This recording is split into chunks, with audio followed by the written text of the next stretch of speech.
Are you ready to listen to a podcast?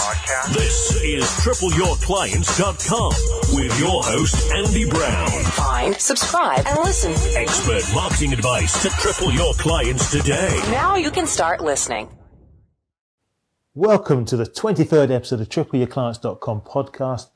My name's Andy Brown, and for the next few minutes we're going to talk about business and particularly customers, because far too often people rejoice that someone's bought their product or service and then they forget to communicate with the customer afterwards.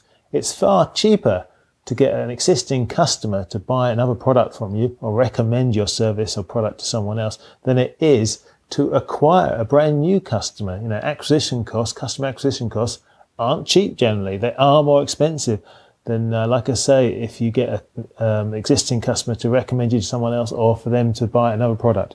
So, how do we communicate with customers so you build that trust and loyalty and get them to buy more from you?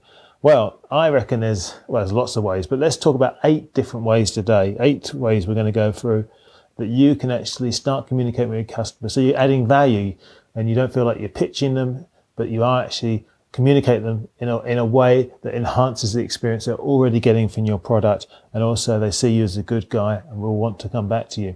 So the first one is reminder, and by that I mean if they're having a maintenance contract with you, servicing, then you can send out a reminder email and you can tell them, look, for instance, your credit card is going to be debited in a few days. That's good customer service, and you're keeping in contact. You're not trying to pull the wool over their eyes.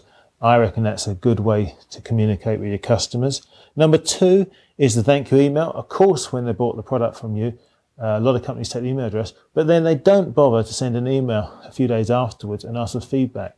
You know, and I know when you buy from Amazon, you always ask for a review, and that's great customer service. It's great marketing, and so should you. You should ask for a review, feedback, whether it's positive or negative. If it's positive, obviously that makes for a great testimonial.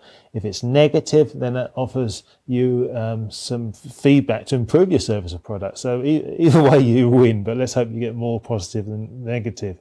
Number 3 is good old seasonal greetings, and you can wish them happy holidays. There's other celebrations throughout the year that you can tap into and wish them well. So that is a good way to reach out, other than just holiday greetings, and talk to your customer. Ask them whether they're doing anything special for the event. So it might be Thanksgiving if you're in the US, or Halloween, Guy Fawkes. There's many different events going on through the year that you can create special emails for. Number 4, an email that can be used, especially if you haven't heard or talked to your customer for a long time, is one where you title it, we miss you. So you ask them how they're getting on. You try and touch base with them, and it's a good way to target them with an offer, something that's related to the product they bought. Particularly useful when you've got new product launches. So yes, we miss you. Put that as a headline to your email, and I'm sure you do very well. Number 5 is once they bought the product, down the line, they might benefit from a free course to do with the product. And it could be a sequence of a series of emails which are put together as an autoresponder. Could even be a booklet that you put in a post. But reach out and offer them an enhanced experience. So you offer them a course or some more material, an educational piece. And particularly if you're using MailChimp or something similar, they can click a link in the email, and then that can automatically trigger the autoresponder, so they get a sequence of emails that you put together. That's great customer service. Number 6 is good old news. Everyone likes news, and particularly in your industry or in your location, there's going to always be news that you can tell them about. You're the good guy. You're reaching out and saying, I think you should know about this and that. Everyone likes a bit of news, so go for that one. Number 7 is stories. Again, a favourite of mine. I always go on about stories. But if you've got case studies, testimonials, some educational advice, something fun, something local, some kind of story that you think is going to connect with your customer, and again create that relationship, then go for it. Reach out and tell them a story. Sometimes I use the headline "Once upon a time." As soon as you hear those magical words, you're all ears. You know it's not a pitch for a product. You're going to be entertained. So bear that in mind as a headline. And the 8th and the final one is reaching out and offering them an incentive to refer someone else. And generally, these work well when both parties receive the same amount of money or offer, but maybe it's a gift. So yes, number 8, referrals and emails. There's a whole show to be done on that. But yes, that's a great way to communicate with your customers, touch base, and offer them something if they then go on and recommend your product to someone else. So 8 ways there. Hope that's really been of value.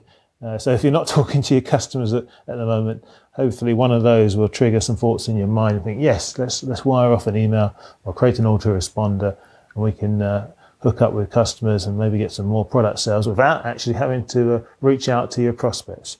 So there you go. That's another show. Hopefully that's been of value. Like I say, keep the questions coming in. You can fire them in via email, andybrown@tripleyourclients.com, or send me a tweet. My handle there is @AndyBrown, TYC. And as ever, enjoy the shows. You can also get these shows on iTunes and Stitcher. Stitcher's my favourite app, but iTunes I know is very popular as well. And many people like to just play the shows within SoundCloud, and that's how I host the show. And I highly recommend looking at SoundCloud as well. So until next time, thank you very much for tuning in. It's a sheer pleasure to create the shows, and I look forward to speaking to you very shortly. Cheerio, bye.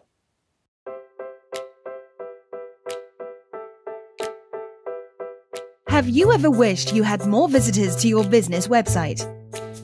Where you switch a button and instantly benefit from a steady, consistent stream of new potential clients and customers. One such proven way to do this is by using Google AdWords.